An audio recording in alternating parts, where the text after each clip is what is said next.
अस्सलाम वालेकुम दोस्तों, मेरा नाम है लियो मर्सन हमेशा की तरह मौजूद है दाऊद और आप देख रहे हैं जिस वक्त क्रिकेट अवर एडी शो कैसे देखना बनता है। दोस्तों आप लोग से बात करने जा रहे हैं, बात करेंगे जी आज आपके साथ टॉप न्यूज का सेगमेंट आपसे शेयर करेंगे। नंबर 1 पे आप लोग से बात करने जा रहे हैं, जो हमारे पास अपडेट आ रही है वो आ रही है जी सलमान अली आगा की प्रेस कॉन्फ्रेंस को लेकर अपडेट आ रही है। आज उन्होंने की है प्रेस कॉन्फ्रेंस, बड़ी बातें उसमें की, बाबर आजम को लेकर भी की, क्या क्या स्टोरी है वो आपको बताएंगे। बात करेंगे कल पिंक बॉल जो कि T20 खेला जा रहा है पाकिस्तान साउथ अफ्रीका के दरमियान। पिंक वैसे तो जर्सी कर दी गई है, चलो पिंक जर्सी कह दे, पिंक जर्सी भी जो रिवील कर दी गई है। तो उसमें क्या प्लेइंग 11 होगी पाकिस्तान की, इस पर बात करेंगे। पैट कमिंस आउट हो गए भाई एशेज के पहले मैच से, ये क्या स्टोरी है वो आपको बताएंगे। अय्यर जो इंडिया के खिलाड़ी है, बड़ी गंदी उनको इंजरी हुई है, आईसीयू में पहुंच गए हैं, क्या स्टोरी है वो आपको सच शेयर करेंगे। और इनके फेवरेट टिम्बा भुम्मा जो कि आपको पता है कि यहाँ पाकिस्तान के जो सीरीज थी उसके में नहीं आए, लेकिन लॉर्ड्स भुम्मा जो है वो इंडिया के खिलाफ जो सीरीज होने जा रही है वहां पर आगे था। उन्होंने कहा जहां मैच होते हैं वहां पर भुम्मा खुद ही आगे अकेले खड़े होते हैं। फिर ऐसा ही बात करेंगे। तो अगर आप हमारे चैनल पर पहली बार आए चैनल को अभी सब्सक्राइब करें, साथ के बात का खास करते हैं नमोर खबर के साथ जो हमारे पास आ रही है। तो आगा आए हुए थे आज प्री मैच प्रेस कॉन्फ्रेंस करने के लिए, बड़े सवालों के उन्होंने जो वहां पर जवाब दिए। उनसे सवाल वहां पर यह भी पूछा गया कि आप तो कह रहे थे कि जब एशिया कप हो रहा था कि हमने बाबर आजम को मिस नहीं किया, लेकिन अब बाबर आजम जो टीम में शामिल हो गए हैं, क्या कहेंगे इस पर। देखिए आज दोनों टीम्स की प्रैक्टिस भी है जो रावलपिंडी स्टेडियम में चल रही है। प्रैक्टिस 6:30 से 9:30 का टाइम उसमें रखा गया था। उससे पहले जो दोनों कप्तान थे उनकी प्रेस कॉन्फ्रेंस रखी गई थी। कल फोटोशूट हो गया था, जर्सी के साथ भी खिलाड़ियों का फोटोशूट था। आगा आए, बहुत सारे सवाल किए गए, हर तरह के सवाल किए गए, एशिया कप से हवाले से सवाल किए गए, बिलखसूस बाबर आजम से रिलेटेड सवाल किए गए, जवाब भी उन्होंने दिए। इसके अलावा पाकिस्तान टीम के कॉम्बिनेशन के हवाले से सवाल किए गए, उनकी अपनी परफॉर्मेंस के हवाले से सवाल किए गए। आप बॉलिंग नहीं करते ये भी पूछा गया।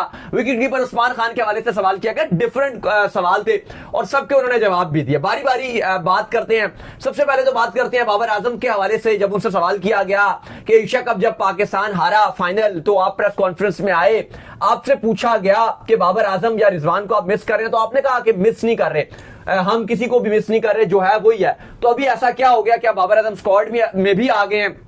ये हमारे दोस्त है, उन्होंने पूछा था सवाल। अब इस पर उन्होंने जवाब दिया। उन्होंने कहा देखें उस टाइम भी मैंने ये कहा था कि जो हमारे इस टाइम 15 रुकनी खिलाड़ी स्क्वाड में मौजूद हैं वो ही है। हम बाहर से किसी को मिस करें तो उसका कोई फायदा भी नहीं है। ऐसा तो हो नहीं सकता कि अगर हम उसको याद करेंगे तो वो हमारे स्क्वाड में आ जाएगा। तो उन्होंने कहा ऐसा तो होगा नहीं कि हम किसी को याद करें तो वो आ जाए। जो उस टाइम 15 रुकनी स्क्वाड होता है वही हमारा होता है और उसी से हमने जीतना या हारना होता है और कुछ हमारे पास ऑप्शन नहीं होता। फिर बाबर आजम के बारे में सवाल किया गया कि बाबर आजम के टीम में आने से कितना फायदा हो सकता है, वो एक बड़ा नाम है। तो उन्होंने कहा कि बिल्कुल जी, बाबर आजम एक बड़ा स्टार है और वो एक्सपीरियंस खिलाड़ी है। लीडरशिप की क्वालिटी में उनकी पाकिस्तान टीम ने बहुत अच्छा किया। वो कहते हैं 100+ T20 इंटरनेशनल बाबर आजम ने खेले हुए हैं। Babar Azam by the way कल आपको बताते हैं कल वर्ल्ड रिकॉर्ड भी बना सकते हैं T20 में। वो क्या, वो भी आपके साथ शेयर करेंगे। तो उन्होंने कहा कि बाबर आजम इस बैटिंग में आकर अपना एक्सपीरियंस देंगे तो बहुत फायदा होगा। फिर उनके अपने हवाले से सवाल किया गया कि भाई आपके साथ और बाबर आजम के साथ हमने देखा कि कोच बड़ा काम कर रहा था कि आपके स्ट्राइक रेट पे भी काम किया जा रहा है। साथ ये भी सवाल किया गया कि आप बॉलिंग नहीं करते। ये भी सवाल किया गया कि पिछली 2 सीरीज में या जो 2 टूर्नामेंट्स हैं, ट्राई सीरीज, एशिया कप, आपके रन नहीं आए। बांग्लादेश सीरीज में भी आपके रन नहीं आए। और ये बड़ा इंपॉर्टेंट क्वेश्चन था कि भाई आप जो किसके ऊपर ज्यादा फोकस कर रहे होते हैं, बॉलिंग पे फोकस कर रहे होते हैं या बैटिंग पे आप ज्यादा फोकस कर रहे होते हैं? ये तो पता है, वो बॉलिंग तो करते ही नहीं है। वो ये कह रहे हैं कि भाई मेरा जो मेन फोकस है वो बैटिंग के ऊपर ही रहता है और बॉलिंग के ऑल्सो उन्होंने कहा कि अब तो टेस्ट के अंदर 3-3 स्पिनर आ गए, वो तो मुझे वैसे बॉल नहीं देते, मैं स्लिप पे खड़ा रहता हूं। लेकिन वो हमने ये देखा कि आगा को जब इस एशिया कप के अंदर स्पेशली जो है ना, मतलब इस चीज की कमी नहीं थी कोई उनसे बॉल कराए, वो खुद बॉलिंग नहीं करते। हाँ जाहिर है, वो खुद अपने आप को बॉल नहीं करते, बचा रहे होते हैं, प्रेशर ना, या वो अपने आप को, उनका माइंड ज्यादा फील्ड शीट पे लगा होता है किस बॉलर को कब ओवर दूं। इवन वो खुद करवा देते ओवर तो ज्यादा बेहतर रहता है। थोड़ा सा बचा भी रहे होते हैं। अगर आपको पता है कि एज अ बॉलर आपको मार पड़ जाए तो बिल्कुल ही आप प्रेशराइज। हाँ, फिर आप कैप्टन भी हो, आप ऑलरेडी इतना हीट फेस कर रहे हो और कोई आपके पास वो है भी नहीं, कोई एक्सपीरियंस खिलाड़ी भी नहीं था। जैसे कहते हैं ना एक्सपीरियंस, कोई जैसे बाबर आजम आप टीम के साथ मौजूद है तो एक सीनियर कप्तान आपके साथ मौजूद है। जब ऐसा होता है तो आपके लिए बड़ी चीजें रिलैक्सेशन वाली होती हैं। लेकिन जब आप टीम को लीड कर रहे हो, एशिया कप में कोई सीनियर खिलाड़ी उस तरह से नहीं था। अगर आप देखो तो शाहीन शाह अफरीदी थे, मतलब एज सच ऐसा कोई आपके पास कप्तान नहीं था। जैसे बाबर हो गए, रिजवान हो गए, वो फील्ड में होती है तो आपको पता होता है कि वो एक्सपीरियंस को जो आपका जो प्रेशर होता है उसको अब्सॉर्ब करते हैं। ये हमने हमेशा देखा था। इवन जब विराट कोहली भी जब कप्तानी कर रहे होते थे, महेंद्र सिंह धोनी उनके साथ होते थे, वो उनको बड़ा हेल्प आउट करते थे। तो ये चीज होती है। अब रोहित शर्मा जब होते थे, कप्तानी कर रहे होते थे इंडिया की, विराट कोहली उनको बड़ा हेल्प करते थे। यही हमने ऑस्ट्रेलिया में भी बहुत कल्चर देखा, इंग्लैंड में भी देखा। देखा है, बाकी कंट्रीज में भी हमने ये देखा है, न्यूजीलैंड में भी देखा है कि जो प्रेशर सिचुएशन होती है तो वहां पे अगर कोई यंग कप्तान होता है तो साथ जो पुराना कप्तान होता है, एक्स कप्तान होता है, वो उसको आप कह लो कि चीजें हैंडलिंग में हेल्प करता है। लेकिन एशिया कप में ऐसा नहीं था, हमारे पास एक भी ऐसा बड़ा नाम फील्ड में नहीं था जिसे आपको कोई बहुत पुराना कप्तान हो। शाहीन शाह अफरीदी ने भी क्या कप्तानी की, न्यूजीलैंड भी गए थे, थोड़ी सी कप्तानी की थी, उनसे तो आगा नहीं कप्तानी कर ली थी। तो खैर और भी उनसे सवाल किए गए, उन्होंने उनकी अपनी परफॉर्मेंस के हवाले से कहे गए, उन्होंने क्या आपका जो स्ट्राइक रेट है थोड़ा कम है, तो उन्होंने कहा कि देखिए हम ये नहीं सोचते, उनसे भी पूछा गया कि अब तो होम कंडीशन है, आप फॉर्म बहाल करने में आपको हेल्प भी मिलेगा। उन्होंने कहा बिल्कुल होम कंडीशन है, लेकिन हम जो जिस तरह की कंडीशन होती है ग्राउंड का हम देखते हैं कि कितना पार स्कोर है, उसके हिसाब से हम बैटिंग करते हैं। ये नहीं कि हर मैचेस में 200 रन 225 बनाएं, क्योंकि अगर आप पिचेस देखो एशिया कप में वो 180 वाली पिचेस नहीं थी, वो लो स्कोरिंग मैचेस। नवाज का नाम भी जो याद आया तो उसको भी उन्होंने मेंशन कर दिया कि भाई हमारे पास हसन नवाज भी ऐसा जो है गेम चेंजर मौजूद है, क्योंकि एशिया कप में तो हमने देखा था बिल्कुल ही साइडलाइन कर दिया था उसको। फिर हार्ड हिटिंग के हवाले से सवाल किया गया कि इस टीम में कौन रोल अदा करेगा, तो उन्होंने कहा कि अब्दुल समद इस स्क्वाड में हैं सॉरी उनको डाला गया और अब्दुल समद नीचे से करेंगे और साथ उनके जो नवाज हैं वो वैसे ही बड़ी अच्छी परफॉर्मेंस दिखाते रहे हैं, तो ये हार्ड हिटिंग का रोल निभाएंगे। उस्मान खान के लिए बड़े होपफुल थे कि उनको मौका मिल रहा है, उनको हम चाहते हैं कि मिडिल ऑर्डर में आके वो स्पिन को भी अच्छा करते हैं। कल जैसे माइक हसन ने भी बोला था, तो उन्होंने भी आज आगा ने भी यही बात की कि उम्मीद की जाती है कि वो अच्छा करेंगे और उस्मान खान को मौका मिल रहा है तो वो डिलीवर करेंगे। खैर इसके बाद जो हमारे पास अपडेट आ रही है वो आ रही है जी प्लेइंग 11 के हवाले से अपडेट आ रही है। तो पाकिस्तान और जो साउथ अफ्रीका के दरमियान कल T20 खेला जाना है, तकरीबन उसके लिए जो प्लेइंग 11 है लॉक कर दी गई है। क्या प्लेइंग 11 है जी लॉक की गई है? देखिए जो पाकिस्तान की प्लेइंग 11 है वो आज भी जो पाकिस्तान की प्रैक्टिस थी हमने देखी, जो नजर आ रहा है सिचुएशन वो नजर आ रहा है कि पाकिस्तान यही 11 खिलाने जा रहा है जो हम आपको बता भी नहीं लगातार और अभी भी आपके साथ शेयर करेंगे। कल एक थोड़ा सा था कि ओपनिंग कौन करेगा, क्योंकि बाबर आजम आगे थे, तो हमने भी जब प्रैक्टिस में देखा बाबर आजम आगा के सॉरी आपके फरहान के साथ हमें बैटिंग करते हुए नजर आ रहे थे नेट्स में पहले। लेकिन कल जो आपके कोच माइक हसन उन्होंने बड़ा क्लियर कर दिया था, उन्होंने कहा कि जो बाबर आजम है वो नंबर 3 पे खेलेंगे। तो उसके बाद अब चीजें बहुत क्लियर हो गई हैं कि जो आपके ओपनिंग और जो आपके उस्मान खान है, कुछ लोग ये बात कर रहे थे कि क्या उस्मान खान जो है वो ओपनिंग कर सकते हैं, तो वो आपके कोच माइक हसन और आपके कप्तान सलमान अली आगा दोनों ने ये क्लियर किया कि जो उस्मान खान है उनको ये बताया गया है कि आप मिडिल ऑर्डर में खेलोगे और हमें मिडिल ऑर्डर में एक ऐसा बैट्समैन चाहिए जो स्पिन को अच्छा खेले, और उस्मान खान स्पिन को अच्छा खेलते हैं। तो फिर बड़ी चीजें क्रिस्टल क्लियर नजर आ रही हैं कि आपका जो ओपनर है कल का मैच के लिए वो साहिबजादा फरहान और साइम अयूब है, वो आपके ओपनर होंगे। इसके अलावा नंबर 3 पे फिर आपके बिल्कुल आपके बाबर आजम आएंगे, और बाबर आजम वैसे ही अली साहब कल वर्ल्ड रिकॉर्ड बनाने जा रहे हैं, बना सकते हैं T20s में। सिर्फ 9 रन की दूरी में है T20 इंटरनेशनल हिस्ट्री में सबसे ज्यादा रन बनाने वाले बल्लेबाज बन जाएंगे रोहित शर्मा, जिन्होंने 151 गेंदों 151 इनिंग्स में 4231 रन इंटरनेशनल T20 में बनाए हैं। बाबर आजम के 4223 हैं, सिर्फ 8 रन पीछे हैं। 9 रन बनाते हैं तो उनसे 1 रन आगे निकल जाएंगे। बाबर आजम ने 121 T20 इनिंग्स खेली हैं। तो अली साहब हाँ चले इनिंग्स का में वो इतना मैटर नहीं करेगा, लेकिन बड़ी बात यह है कि बाबर आजम वो जो रिकॉर्ड है वो तोड़ने के लिए जा रहे हैं, तो ये अपने में एक बड़ी माइलस्टोन है। और कल की आपको बताया कि जो मैं और अली साहब यही आज देख रहे थे कि जो हमारे फोन से उनमें हर कोई हमें यही बात कर रहा है कि भाई टिकट दिला दो, टिकट दिला दो। अब हम कैसे दिलाएं? अब जो हमें एक आध कोई हमारे पास कोई पास आ भी जाता है तो वो तो एकदम हमसे छिन ही जाता है, हम देते क्या हमसे छिन जाता है।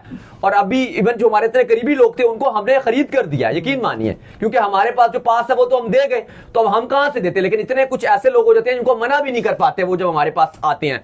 इवन हमने बहुत सारे लोगों को पहले भी बताया था कि आप टिकट खरीद लीजिए, लेकिन उस टाइम वो ले नहीं रहे थे।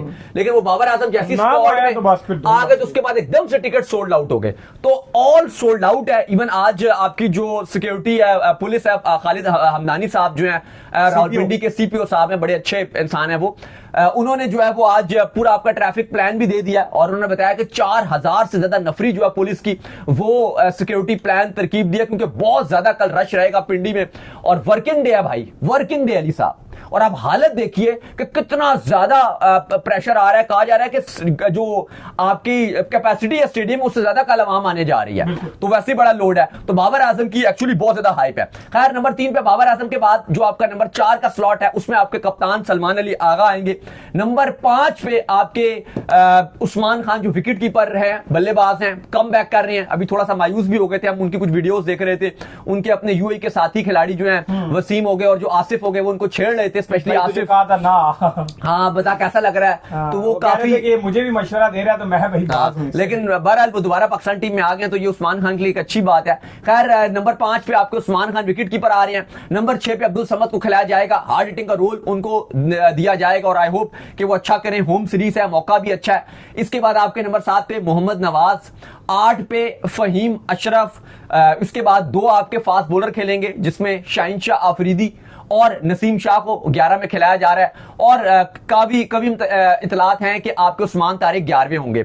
हाँ एक चीज थोड़ी सी इशू ये है कि उस्मान तारिक ने आज टीम को ज्वाइन किया है। अब ये ना हो कि क्योंकि आज उन्होंने टीम को ज्वाइन किया, वैसे तो इतलात थी कि उस्मान तारिक को खिलाया जाएगा, लेकिन ओवर कराने को बड़ी बात। हाँ तो वो खिला देना चाहिए, उनको डेब्यू करवा देना चाहिए, वरना इब्रार सेकंड ऑप्शन है कि फिर इब्रार के साथ जाया जाएगा। लेकिन अभी तक की इतलात यही है कि उस्मान तारिक को कल डेब्यू करवाया जाएगा, क्योंकि जो आपकी सिलेक्शन कमेटी और टीम मैनेजमेंट है वो चाहती है कि उस्मान तारिक को पैकेज उतारे हम वर्ल्ड कप से पहले प्रॉपर चांस दिया जाए कि जो भी है वो हमारे सामने आ जाए। क्योंकि कल भी कोच माइक हसन ये बात कर रहे थे कि हम सुफियान मुकीम और उस्मान तारिक में से किसी एक को श्रीलंका लेकर जाएंगे वर्ल्ड कप के लिए, तो हम चाहते हैं कि हमारे लिए चीजें बेहतर हो जाएं, तो इसलिए उस्मान तारिक को खिलाया जाएगा ताकि उनका भी पता चल जाए कि वो खेल रहे हैं नहीं। बाकी इब्रार को तो ये कैरी करेंगे करेंगे। खैर इसके बाद जो खबर आ रही है वो आ रही है पैट कमिंस के हवाले से, और अपडेट ये आ रही है कि पैट कमिंस जो है वो हो चुके हैं बाहर। जो एशेज का मैच खेला जाना है इंग्लैंड और ऑस्ट्रेलिया के दरमियान, पहला वैसे तो अभी 21 नवंबर को वो मैच है, तकरीबन जो है वो उसमें महीना पड़ा हुआ है, लेकिन पहले ही जो है वो ये बता दिया गया कि पहले जो टेस्ट मैच है उसमें वो नहीं खेलेंगे। वैसे तो 5 टेस्ट मैचों की सीरीज होती है, तो ये 5 टेस्ट मैचों की वैसे तो सीरीज होती है, इसमें बहुत टाइम होता है आपके पास, तो वैसे कोई बड़ी बात नहीं, लेकिन महीना पहले बता देना मतलब कितनी क्लियर। हाँ वो डॉक्टर्स ने उनको कहा कि अभी उनको रिकवरी में थोड़ा टाइम लगेगा, क्योंकि जब सेकंड टेस्ट है उसके दरमियान में भी ऑलमोस्ट 9-10 दिन का गैप है, तो इसलिए कहा जा रहा है कि सेकंड टेस्ट के लिए रिकवर कर जाएंगे। लेकिन ऑस्ट्रेलिया के लिए बुरी खबर है, अभी भी जो इंडिया ऑस्ट्रेलिया की ओडीआई सीरीज हो रही थी उसमें भी पैट कमिंस नहीं थे, मिचेल मार्श कप्तानी कर रहे थे। तो खैर पहला टेस्ट जो है एशेज का उससे बाहर हो गए हैं। सिलेक्टर ने भी, जॉर्ज वैली ने भी ये कंफर्म किया, और स्टीवन स्मिथ एशेज में कप्तानी करेंगे पहले टेस्ट मैच में। खैर इसके बाद जो अपडेट आ रही है वो आ रही है अय्यर के हवाले से। तो इंडिया और ऑस्ट्रेलिया के दरमियान जो मैच जारी था उसमें उन्होंने एक कैच लिया था, कैच तो खैर उन्होंने पकड़ ही लिया था, लेकिन उनको रिब की इंजरी हो गई थी, और जब ये इंजरी उनको हॉस्पिटल लेके जाया गया तो अब खबरें ये आ रही कि उनको इंटरनल ब्लीडिंग स्टार्ट हो गई, जिसके चलते अब उनको जब आईसीयू में शिफ्ट कर दिया गया और बड़ी मुश्किल हुआ उनके लिए। जी देखिए बहुत ही ये बहुत बुरी खबर और क्रिटिकल इंजरी है कि रिब पे पहले तो चोट लगी और फिर इंटरनल ब्लीडिंग शुरू हो गई, और काफी डॉक्टर इसको सीवियर केस के तौर पे ट्रीट कर रहे हैं, और वो 4 दिन उनको कहा जा रहा है कि 5 दिन 1 हफ्ता शायद मजीद हॉस्पिटल में रखा जाए। वो ऑलरेडी T20 सीरीज से भी बाहर हो गए हैं, लेकिन काफी ये बुरी खबर है और उम्मीद की जाती है कि वो जल्दी रिकवरी कर जाए, क्योंकि सोच कर ये तो बड़ा होता है कि जैसे वो रिब पे लगी है चोट और फिर इंटरनल जिस तरह से उनको ब्लीडिंग हो रही है, तो हमारी दुआ ये है कि वो जल्दी से रिकवर कर जाए। अच्छा जी, लॉर्ड स्टिम्मा बहुमा वो आ रहे हैं जी इंडिया के खिलाफ। आपको पता है कि साउथ अफ्रीका अब यहाँ से डायरेक्ट जो है जब यहाँ से सीरीज खत्म करेगी 3 T20 और 3 ODIs की, तो उन्होंने ट्रैवल करना है इंडिया के लिए, तो वहां पर जो है बहुमा जो है उनको ज्वाइन कर लेंगे। और टेस्ट मैच जो इंडिया में है वो ज्यादा डिफिकल्ट होता है एज कम्पेयर टू पाकिस्तान, क्योंकि पाकिस्तान में जो है स्पिन ट्रैक बनते हैं, लेकिन इंडिया जरा पुराना है इस सवाल से, और उसको एक्सपीरियंस है कि हमने खड्डे बना के किस तरह से बॉल बिल्कुल ही बिठा देनी है, और उनके बॉलर्स भी जो काफी एक्सपीरियंस रहते हैं, तो बड़ा टफ चैलेंज है जी साउथ अफ्रीका के लिए। देखिए बिल्कुल साउथ अफ्रीका के लिए चैलेंज जरूर रहेगा, लेकिन जब लास्ट टाइम न्यूजीलैंड ने इंडिया को हराया तो उस टाइम ये एक बहुत बड़ी जीत थी। और अब कहा जा रहा है बाबूमा की तरफ से भी कि मैंने भी जो केन विलियमसन है और बाकी जो न्यूजीलैंड के खिलाड़ी हैं उनसे मैं पूछूंगा, और मैंने उनसे बातचीत भी की है, और मैंने उनसे काफी गुर हासिल किए हैं कि किस तरह से जाके जो मैंने परफॉर्मेंस दिखानी, और साउथ अफ्रीका की फॉर्म भी है, इवन पाकिस्तान के अगेंस्ट बाबूमा वगैरह नहीं थे उसके बावजूद भी इन्होंने टेस्ट मैच जीता, आखिरी सीरीज बराबर की, और बाबूमा होपफुल है कि इंडिया में जाके वो टेस्ट सीरीज जीतेंगे।